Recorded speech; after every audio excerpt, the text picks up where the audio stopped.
All right, we'll return to open meeting tonight, and we'll begin tonight with recognitions of new hires. Ms. Koenig.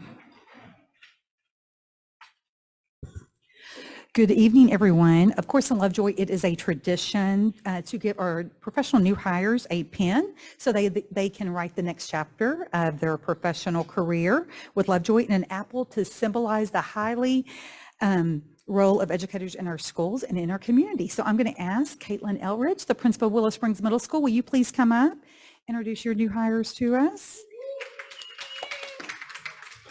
Y'all are sweet. It is my great joy to introduce my new hires for 23-24. First up, we have Mr. Mason Leach. Mason Leach, here we go, is teaching 8th grade U.S. history. He has a successful track record as a high school U.S. history teacher and former head baseball coach in McKinney ISD.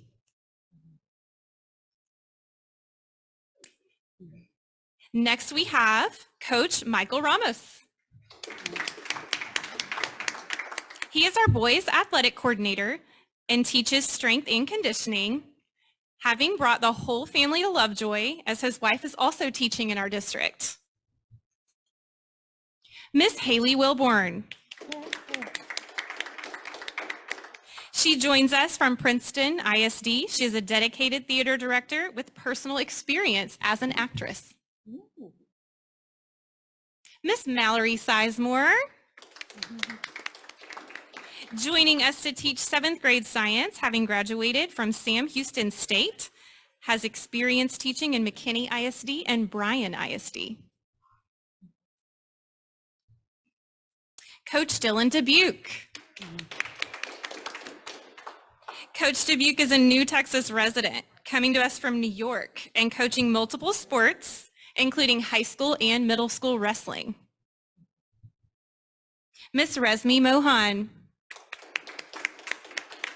She is teaching 7th grade science, coming to us from Imagine Academy, having previously taught microbiology and biotechnology at the collegiate level.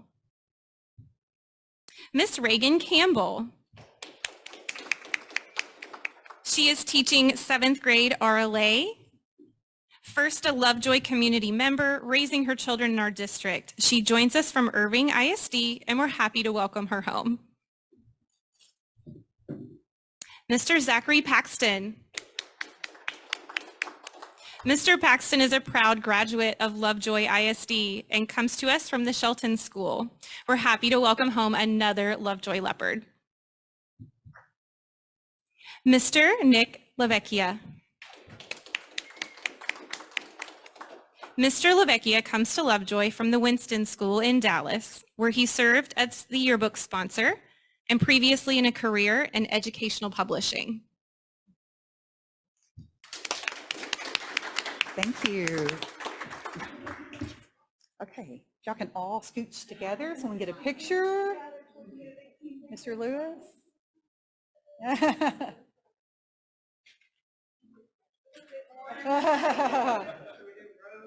Yeah. Me and Jen like to love each other. There we go.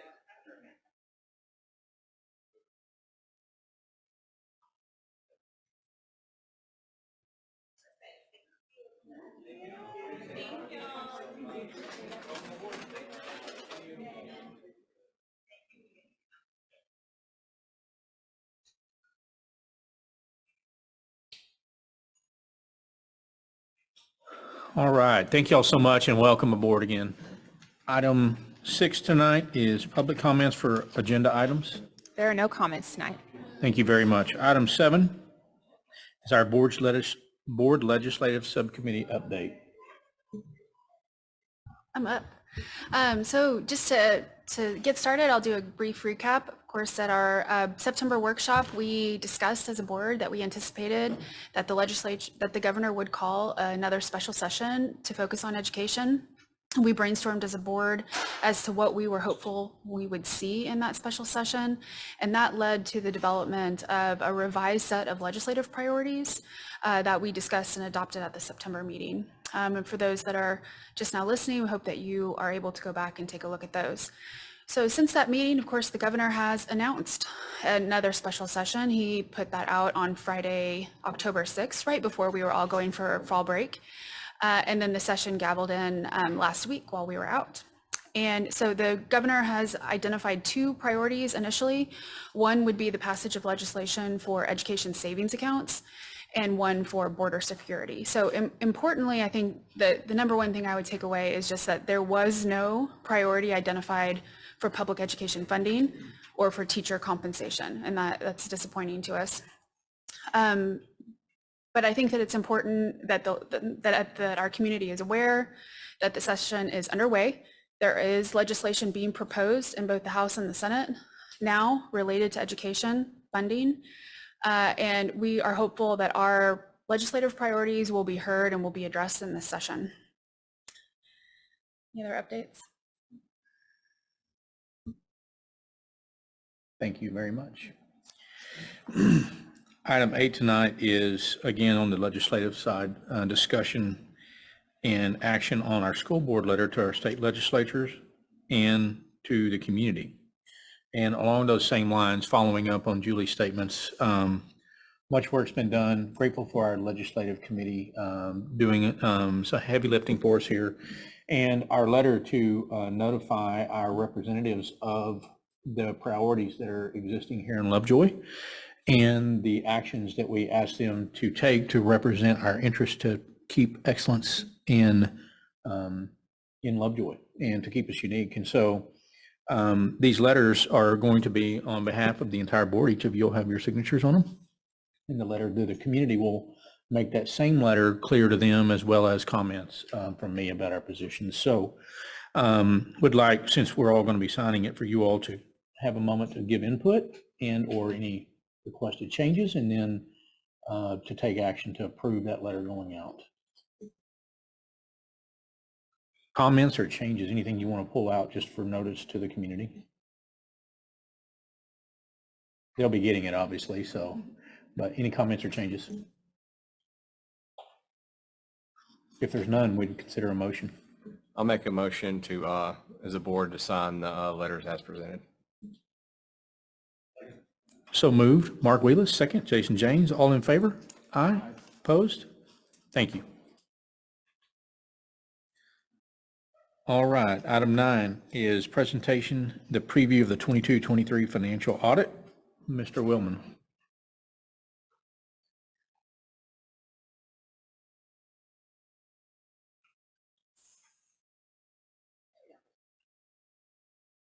Good evening, Board of Trustees and Superintendent Cordell.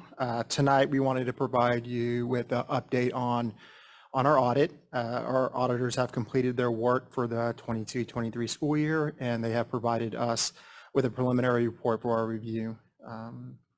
So as of right now, preliminary, as far as the purpose of the audit, sorry, I'm all out of whack. So there's an independent review of the district financials and procedures for the Board of Trustees, and then they audit the accuracy of our financial information and provide an opinion on that, on the reports and the compliance. The audit is an annual requirement. Sorry, I'm not feeling well. My head is throbbing, so I apologize. So CFC legal list of requirements, and then we must submit the TEA audit to TEA by November 27th, and then we must post it on the website.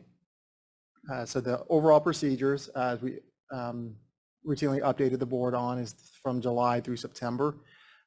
July and August was the audit preparation by our team, and then the auditors came in on site for the review. And then September, we responded to the inquiry. During the month of September, we also wait for TEA to publish a near final summary of finance, which reflects our summer submissions for our attendance in ADA. So all of our state funding is updated and recaptures updated based off of information that we provided by the end of August and throughout the summer.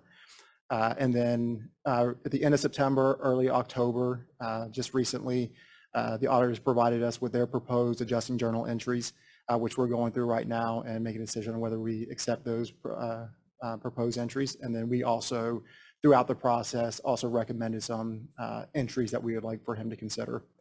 And then at the end of this month, we will, October 30th, the regular board meeting, Mr. Deaton will come forth and present the final audit for your approval. So some of the highlights, as of right now, preliminary, there's no material inaccuracies found in the financial statements. So there's an unmodified opinion. Also, the no PIC, the program intent code. So those are additional funding that we receive, such as special ed, CTE, and LEP funding that has restrictions on required spend amounts. We met those obligations, so there's no refund requirements or reductions for that. And then also he audited our federal programs, so no major issues with our federal programs, and also reviewed student nutrition as well as part of the major federal programs. Some things that he recommended coming out of the audit was to be consistent with our federal programs and apply the indirect rate to student nutrition. The reason for that is just to show if there's inconsistency, TA could come back and ask, why are you doing it for one federal program and not the others? And there's exposure there. So we were able to, since the books have not closed for the 22-23, we moved forward with the decision to apply the federal indirect rate to the student nutrition program that helps support the fund balance for the 22-23 school year. And then one other recommendation was for us to review our process of outdated checks that haven't been cashed and ensure that we're regularly reviewing that and reissuing. And then if it's exceeded 2 years, that we are required to report that to the state as unclaimed property. So we are working on doing that this month to implement a process to regularly review that. So overall financial reports, so that we began the year with a $10.9 million fund balance based off of the 21-22 year end, or roughly 103 days. Right now, preliminary numbers, which is inclusive, as I mentioned, the settle up from the summary of finance, that includes all the recapture, tax collection, and state aid. We have a preliminary ending balance of roughly 16.2 million, or 159 days of fund balance. So we'll have final numbers of days and percent change for the October regular board meeting. We don't anticipate that it's going to change much. I've already reviewed all of the adjusting entries and agree with the entries that he's proposed. So we anticipate that it will be the 16.2 million. Our first rating indicator 6 requires that we have 75 days or less than a 25% decrease. So I feel we're going to be in a good position with the first rating on this indicator for the fund balance. And then GFOA recommends starting with the 90-day and adjusting for the cash flow. So since we depend heavily on the tax collection, the December through February tax collection, 159 days is really healthy. Okay. That first rating is one where we had, if I'm recalling correctly, we were penalized a bit for fund balance in that one. When does that get updated? So for the 22-23 school year, it won't be until this time next year, because we'll submit our actuals in November, our audit, but then in January we'll upload our GL detail to them. So next year. So this year will reflect the 21-22, and we'll have a public comment or public preview of that in November. A couple questions. Good job on unqualified audit. That's always the goal of accounting. It's a great job. Most of the audit adjustments, were they relating to reclassification entries? Yes, reclassification. And then so going forward, will we go ahead and We'll move that process forward so next year we can avoid those? absolutely. The goal is to eliminate and minimize the number of proposed entries coming from the auditor. And then the checks that Lovejoy writes, do they expire after 90 days or 120 days It's for the not. stale checks? After 90 days. So we just haven't, the bank won't cash after 90 days, but we just haven't gone to reach out to, due to the transition, we just have, that's the step that we've missed that we want to start back up and to reissue. Nothing wrong with keeping the cash in the bank and getting interest. Absolutely. Thank you. All right. Moving on to item 10, consideration and possible action regarding modifications to update tuition for Lovejoy scholars to address changes made by TEA in the 23-24 Student Attendance Accounting Handbook. Mr. Willman and Ms. Koenig. Good evening, Board.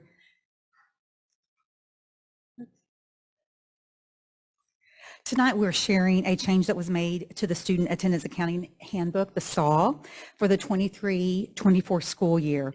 The SAW was finalized by the Texas Education Agency, TEA, on September 22nd, and it includes a change to section 3.2.1.1.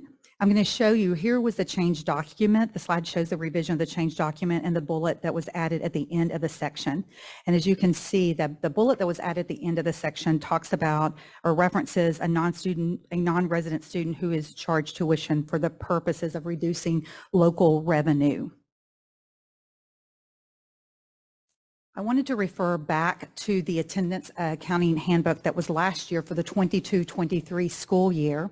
And if you look at 3.2.1.1, code 0, enrolled, not in membership.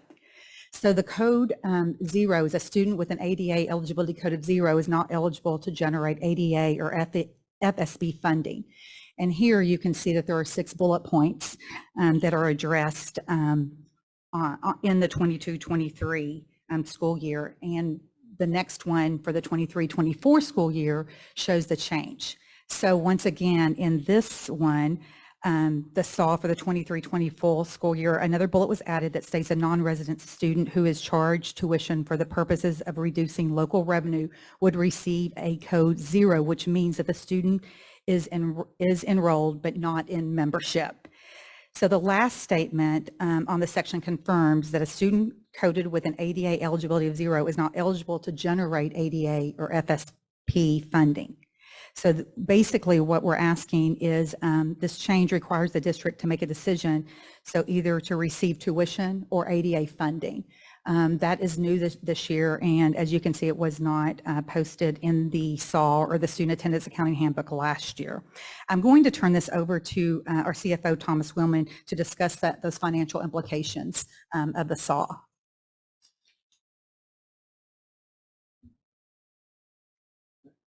Thank you, Hannah. So the financial implications of the administrative change to the SAW are scenario 1, where we can maintain the tuition and forego the attendance and the associated state aid funding. With that, what we're looking at is a reduction in state aid funding of roughly $1.5 million and an increase in recapture of roughly $61,000 for a total financial implication of roughly $1.5 million to Lovejoy ISD. And then in scenario 2, we would forego the tuition and maintain the attendance reporting and the associated state aid funding, which would then have a financial implication with eliminating the tuition of roughly $1 million. So it's the administration's recommendation that the board review the provided financial implications of the Texas Education Agency's changes to the Student Attendance Accounting Handbook and consider action regarding the 2023-2024 Lovejoy Scholar tuition. Scenario 1 of maintaining tuition and forego attendance and state aid funding, or scenario 2, forego tuition and maintain attendance and state aid funding.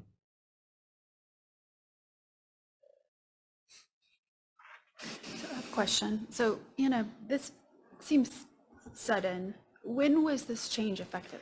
The SAW was effective September 22nd is when we received notification of the change. And that's why I wanted to refer back to the last year's SAW because it was not in there. There were just the 6 bullet points and that last one was added. So just recently, within the last 3 weeks, what's today, the 16th? And it's effective for this school year, correct? Correct. It's reflected for this school year. So the last Friday of the month, we have what refers to a snapshot day, but then our final report is due, usually it's due November 30th, but most people get it in around November 16th, right before Thanksgiving, so if any changes need to be made.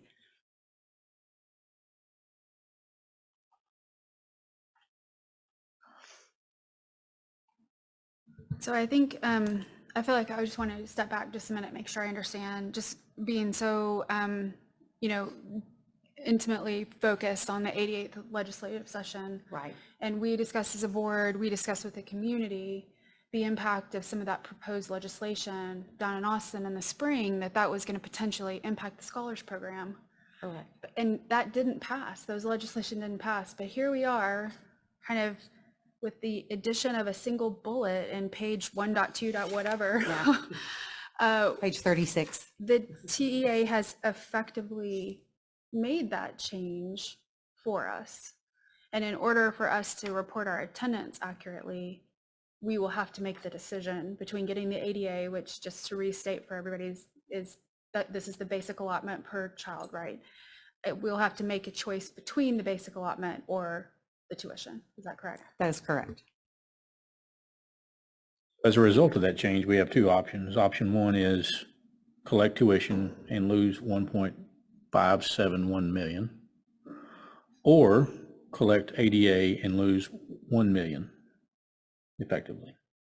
So basically they've taken $1 million away from us ultimately for this school year, although we started the year with a different set of rules. As became effective September 22nd, those rules changed. That is correct. We have not seen it in the previous solves. So it just came in effect this year. And they even made the note on the change document. That's why I wanted to share it with you.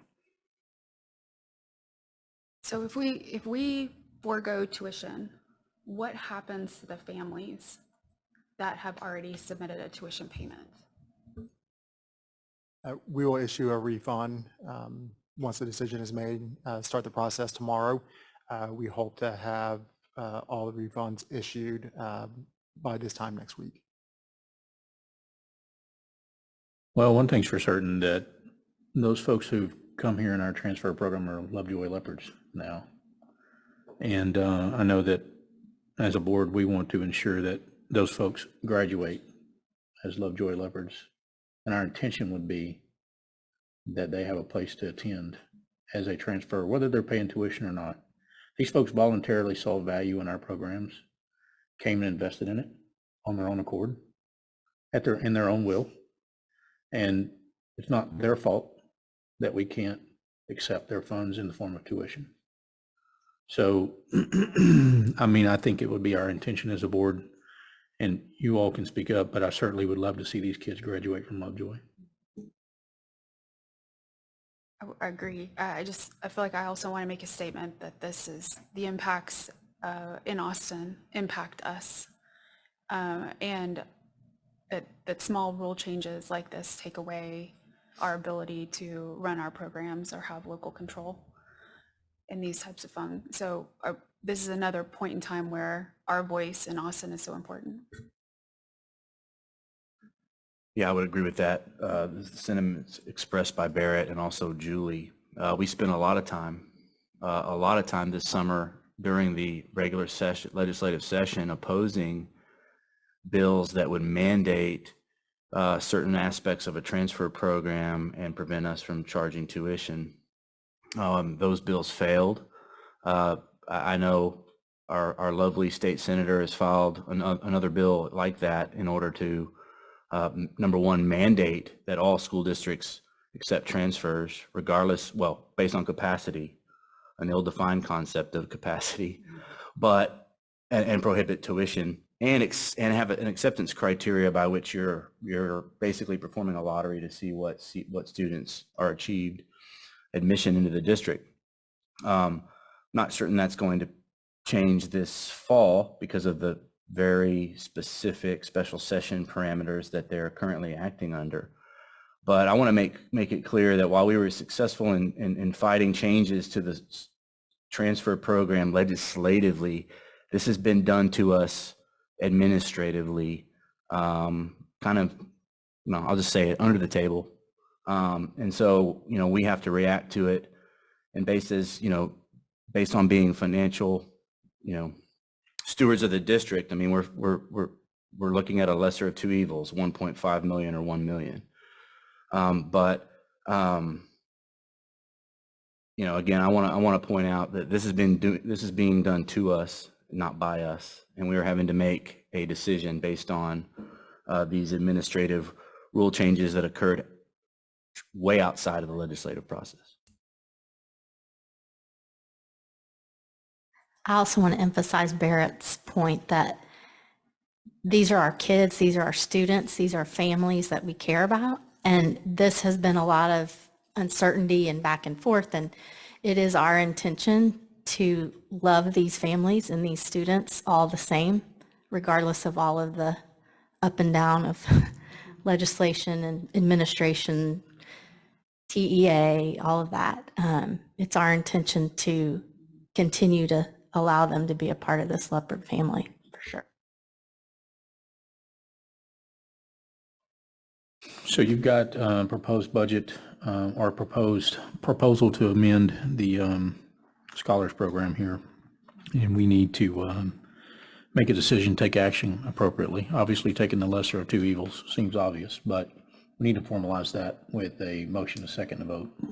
It doesn't feel like we have that many options in front of us, so I'll make a motion that we will proceed with option 2, which is to amend the scholars program to remove tuition in order to preserve our ability to collect ADA and to request that the administration refund the tuition payments previously collected. So move, Ms. McLaughlin. Yeah. Second, Jeff Wood. All in favor? Aye. Opposed? Thank you. All right, item 11, financial implications of the decision 23-24 student attendance accounting handbook on our district budget. Good evening again. So tonight we wanted to share a presentation of the financial impact to the district based off the change to the SAW, as well as review some other key variances that we've experienced so far through the first 3 months of the fiscal year that were from the approved budget in June. And we will be bringing forward for your approval during the regular October board meeting these changes. So just to take you down the path again of all the things that we've accomplished since dating back to the 2020-2021 school year, when we ended the year with roughly 76 days of fund balance. Some of the key financial sustainability measures that we've incorporated, really doing an assessment of the current state and engaging and updating our demographic study, while also engaging in a staffing efficiency study.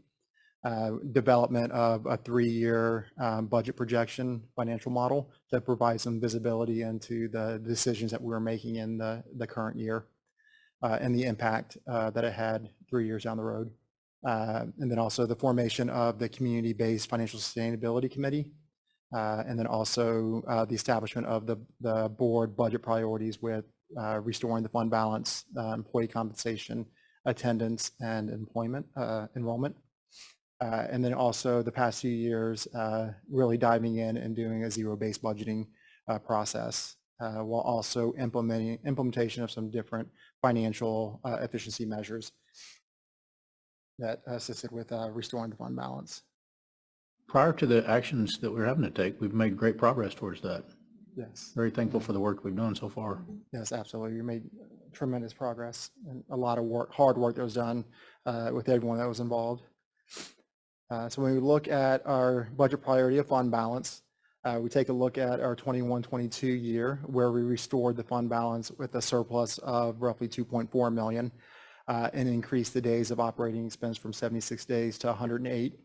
And then as previously mentioned in the previous agenda item with the audit for the 22-23 school year, we originally adopted a surplus budget of approximately 2.1 million, but we are anticipating a preliminary $5.3 million surplus, increasing our days of operating expenses to 159 days. And then as we dive into our enrollment, as we had mentioned, we engaged with the demographer to have them provide us with an updated demographic study. This is a report that was dated back in February 2022, where you can see with a red bar for the 23-24 year, they had proposed 4,320 enrollment, which assumed 300 scholars. And then looking at the gray bar showing up about 4,294, which is roughly 135 scholars. And then the most recent, this past February, we brought him back to reevaluate based off of what we were seeing. And you can see here his 3 different scenarios, the low, which is the green, the moderate, and then the high ranging from 4,164, which includes the 225 scholars, up to 4,227. Thankfully, we, as Superintendent Cordell mentioned, we really had pushed on the demographers in question his numbers. He was really optimistic as far as the number of new constructions and the yield that those new constructions would provide. So we, in our budget, kind of met him halfway with what our initial thoughts were and his numbers were. So we projected in the 23-24 budget roughly 4,105. Where we are currently sitting as of 10/6, we have 4,029 students enrolled, which is inclusive of the Lovejoy scholars. Is that an average for the year that the demographer did when he did his projection? I believe it was an average for the year, yes.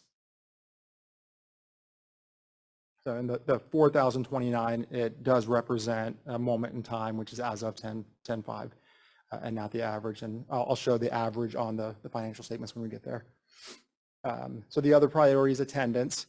So when we look at our attendance in 2022-23, the district improvement plan, we were pushing to across the district, increasing from the 94.36 to 95.5. We did meet that objective and ended the year with 95.6%. When we look at our preliminary numbers through October 6th, we're currently sitting at 97.18%. When comparing this to this time last year, we were at 96.28. So we're seeing a 0.9% improvement in our ADA. So if we're able to maintain this going forward and we end the year with a 0.9% improvement, because we use the budget of 95.6, this would increase our revenue by $255,000. So a 1% increase in ADA is roughly $300,000 of additional revenue that would come our way. So if we are able to maintain the current 97.1, it's roughly $468,000 of additional revenue. I just want to pause there and make a comment. That's unbelievable and very exciting. I have gotten a lot of feedback, as I'm sure the rest of you had, and I've heard from staff too, that this last week was a really refreshing break and appreciated, and the extra days off here and there. I'm hoping that this is a reflection of that people are intentional of using the days that we have off instead of taking other days. So I'm very encouraged by this. This has been a long-standing problem in our district, and to see it trending this well is exciting. It's to make note of for sure.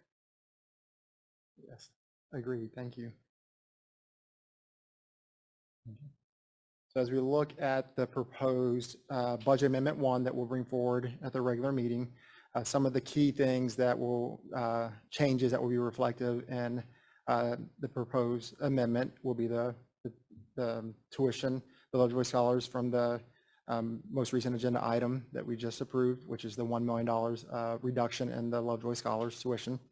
And then basically, as of right now, assuming that we have the 95.6% attendance rate and based off our current enrollment and maintaining that enrollment throughout the rest of the year, it would have a revenue impact of roughly $582,000. As soon as we realized the change in the SAW, we were hard at work trying to identify other areas to solve for that problem on top of with the enrollment challenge that we're facing. So we knew early on in the summer that we were facing an enrollment challenge. We saw that based off the applications where we were. So we did hold 4 positions and did not hire for those positions and just monitored and see if we ended up with the enrollment, then we would post those positions and allow our principals to hire for those positions. So since we have not met the budget, we are holding back those four positions and recognize that as a savings to the organization, which is roughly $255,000. And then once we found out through the audit process that the child care grant, we did receive roughly over $1 million. We had originally anticipated that we would recognize the rest of it in the 22-23 school year. We found out that they're giving us an extension through the end of November. So we made the decision not to draw down those funds and use it as revenue for the current year to help offset some of the deficit. And then also we were very conservative in our approach in our investment pools on our interest earnings. We only budgeted for a $200,000 interest revenue. Through the first 3 months, we're already at $215,000. So we're confident that for the rest of the 9 months, we'll be able to earn 125 and potentially more to help. So we'll recognize that in the first budget amendment. And then we did a deep dive into all of our positions and payroll to see where we can identify some cost savings. So we do have a number of unfilled positions. So based off of those unfilled positions from the anticipated start date, if they were supposed to start 7/1 through 9/30, that's a savings to the district. So we're going to go ahead and capture that as a savings in our budget amendment. And that's roughly $62,000 on that. But then also with our filled positions, really looking at the salary differential of what they were offered versus what we had budgeted. And then when they started and their delayed start amounted to about $124,000 in savings that we'll recognize as well. And then as you may recall, during the budgeting process, we did build in a $300,000 contingency in the event that something were to come up that was unexpected. We are going to put back a little over 100,000 of the contingency. We did have some unexpected things come up that we would need the 200,000. So we're going to go ahead and recognize the 100,000, which puts us at an anticipated deficit of roughly $665,000 for the 23-24 school year. So on the line item for enrollment and attendance, the negative 582 is assuming a lower attendance than what we're currently That's correct. That's achieving. And if we have any additional enrollment for the rest of the year, that could help too. So higher attendance and more enrollment could help plug a lot more of the gap. Am I understanding that right? That's correct. I understand it.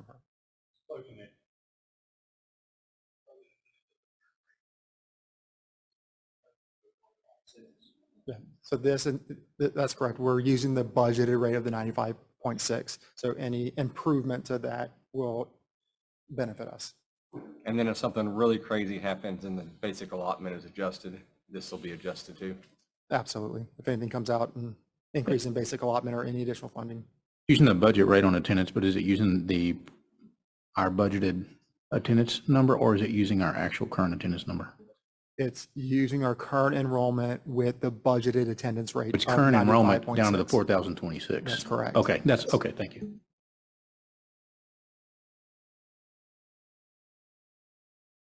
So what does this mean for overall financial projections for the next couple of years? So this here just shows what was adopted in the June 2023 board meeting, where we adopted pretty much a net neutral budget, and then grows out to where we see in 26, where it ends with 73 days. With the adjustment in 23-24 that we'll bring forward at the end of October, this incorporates the audited adjusted numbers of the $5.3 million surplus, and then the anticipated deficit of the 665. So you can see here in 22-23, we're increasing our fund balance for 159 days. Some of the key things and decisions that we made during this process was applying the indirect costs and leveraging the student nutrition surplus to help offset, and that was roughly 184,000. And then also, continuing with the property value audit that we do annually, that resulted us for the 2021 tax year of an additional 151,000 that we were not expecting. And then also, we're wrapping up a lot of the ESSER supplemental, but also a lot of the COVID-related grants that we were able to identify with the work of alongside the auditor on allowable costs. That also gave us an additional 200,000 to the fund balance. So you can see here, as we look out to 2025, 2026, we're still in a good position given that we still have a healthy fund balance. 2026 will put us slightly higher than where we started back in 2021.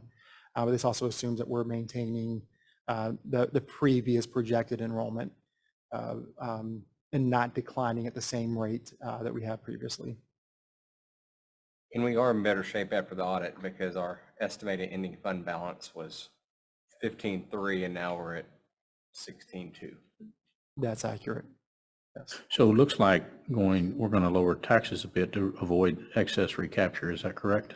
That is correct. Through the reduction in the maximum compressed rate, this reflects still the $40,000 homestead exemption. We can't put anything in until the voters approve the 100,000, but through the reduction in the tax rate, yes, you will see a reduction in the tax collection, ultimately leading to the reduction in recapture. Right.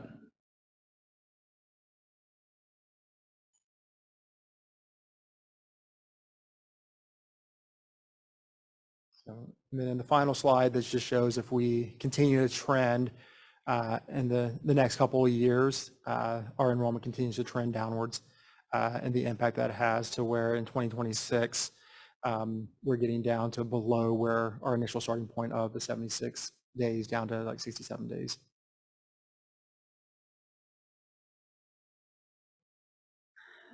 Just a comment. I mean, I think there's some things outside of our control, right? If the TEA changes the handbook, or we can't really control who moves into the district and enrolls, right? Right. So I appreciate that you've made the best case that you can from these two curveballs thrown your way. And I appreciate that you've gone through the trouble to identify how we're going to start making up some of that gap. Further questions for Mr. Wellman? Thank you, Thomas. All right, item 12 tonight is discussion and possible action on the resolutions to nominate for the Collin County Appraisal District Board of Directors. Ms. Cordell. Thank you, Mr. Owens. The Collin County Central Appraisal District is governed by a board of directors, and the taxing entities, of which we are one, may make nominations for the appraisal district's board of directors. So this is an option you have available. This is not a requirement. We've placed this on the agenda in the event you would like to do so. There is a sample resolution attached for that purpose. Just do know that the timeline that they have established is that they would have to have those nominations officially approved by the boards of those taxing entities by midnight tonight. So for clarification, this candidate for future reference would be someone who would hear protests for tax valuations and matters concerning protests with the Collin County Central Appraisal District. I've not had anyone come forward to show interest that would be interested in serving in this role. So I know of no one. I don't know of anyone, but if you guys do, feel free to hear it. You can. Are you going to nominate Jeff? Is that what you're thinking? Well, Marvin's here. Let's do him. Marvin. He would do it. He volunteers. So with that being said, for future reference, as this comes up each year, it would be good for the community to understand that we have this opportunity to have citizens serve in a role that would be advocating for our residents in the form of valuation, contesting, or things of that nature. But with there being no nominees, we're going to not take any action tonight on item 12, and we will consider it again when it comes up next year. All right, item 13 is monthly financial reports. Feel like we've already had that, Thomas. Yeah, I know, right? I'm back. You're not rid of me quite yet. More spreadsheets, right? All right, so good evening. I want to kick off this presentation with the emphasis on one of our core values of best today, better tomorrow. So as a department, we take a step back and kind of reflect and see how we can improve our processes, but also how we can improve the visibility and information that we're providing to our key stakeholders. So we really wanted to take a look and see, like, when we look at our financial statements and we look at our financial monthly reports, how can we leverage those reports to make sound financial decisions? And we just felt that we could alter it a bit to be able to provide deeper insight into our financials that could help drive financial decisions. So we wanted to start off with just like, how do we hold ourselves somewhat accountable, and how are we monitoring on a monthly basis, kind of at a high level, and what are our key kind of financial components that we want to kind of put on a dashboard that just are just hitting kind of key topics, key indicators. So I would like to try to implement this on a monthly basis. Now, I will implement this on a monthly basis as part of the financial dashboard. What I've identified here, and welcome any suggestions on what else we think that would be important for this dashboard, is we look at some of the key components that impact our financials here at Lovejoy ISD, and that is, as we discussed in previous agenda items, enrollment is important, as well as the average daily attendance and the percentage. So putting on there kind of what our target is and where we are currently on a monthly basis. So when we look at the current, this would be the average. So we're currently at a 40-25 average for the year through October.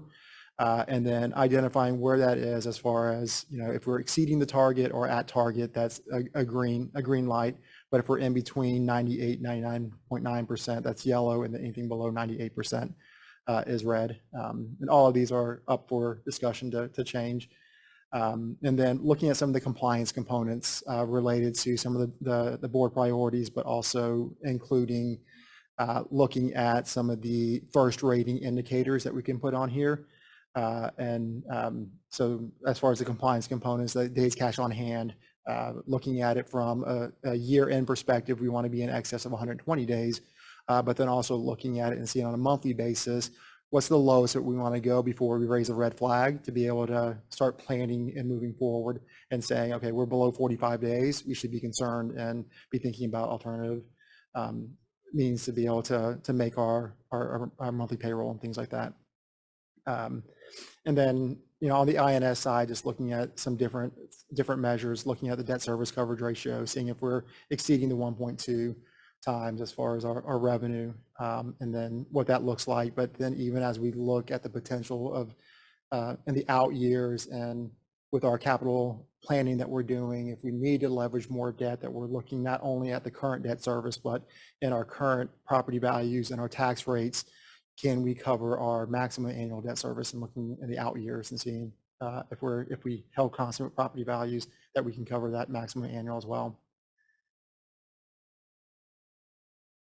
Another piece I want to add is for us to really look at and see. So this is an example of just the daily enrollment that we're seeing at one of our schools, incorporating kind of looking at and seeing how the enrollment and then our attendance and the ADA percentage. We're seeing the trends throughout the year and how as being impactful, and then giving an update of where we are as far as our current district-wide average versus our attendance and the ADA rate.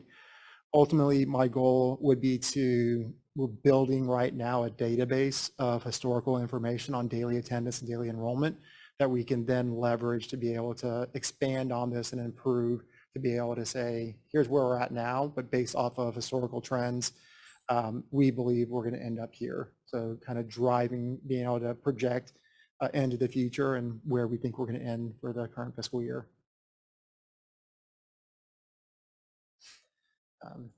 So here is just an example.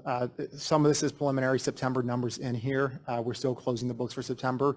We will have updated numbers for the October board meeting with finalized September numbers. But we really wanted to break it down to see, like, instead of just looking at it as a year-to-date number compared to overall budget, wanted to break it down and see how do we perform according to plan for the current month, but then also year-to-date, and really emphasizing the need for developing a budget spread during our budgeting process. That's something that we look to improve on as we go through the current budget process for the 24-25 school year. And then in current meetings, this is just my best guess of what we think the budget spread will be, but we'll have meaningful conversations with our budget owners to truly understand what their spending habits are and how they feel they're going to spend. Most of this is payroll, so we have a good sense of what that looks like. But just from the non-payroll side, we want to have better visibility in that. And then kind of just looking over to the far right, just being able to see kind of how much do we have remaining. Ideally, at the end of this month, what I would like to be able to do is to have a detailed variance analysis incorporated in this, so that we can say, when we look at the month to date or year to date, we're seeing some variances. Can we capture that, or is it just more of a, hey, this is a timing, our schools, we plan on spending it, it's just we're pushing it down to the later months, or this is a true variance that we can capture as a savings to the district, or an unexpected variance that we need to figure out how to solve for.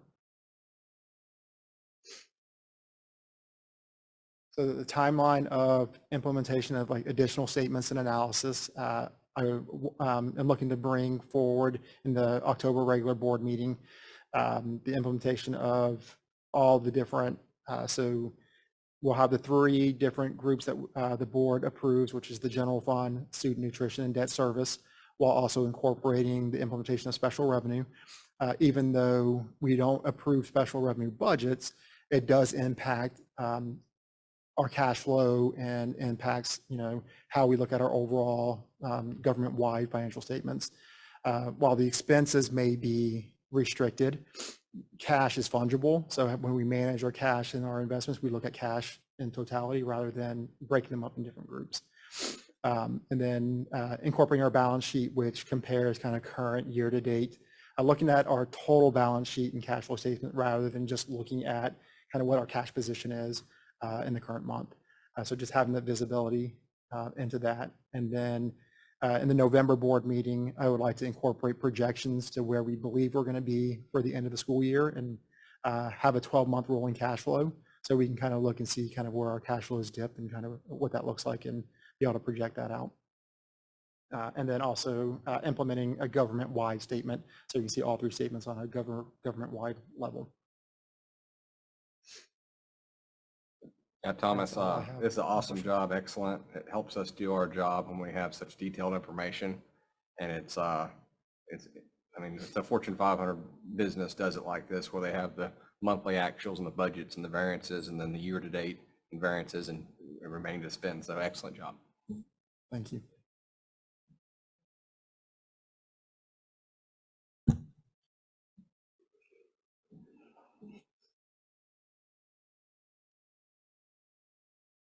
All right, there are no announcements tonight, so we would be adjourned.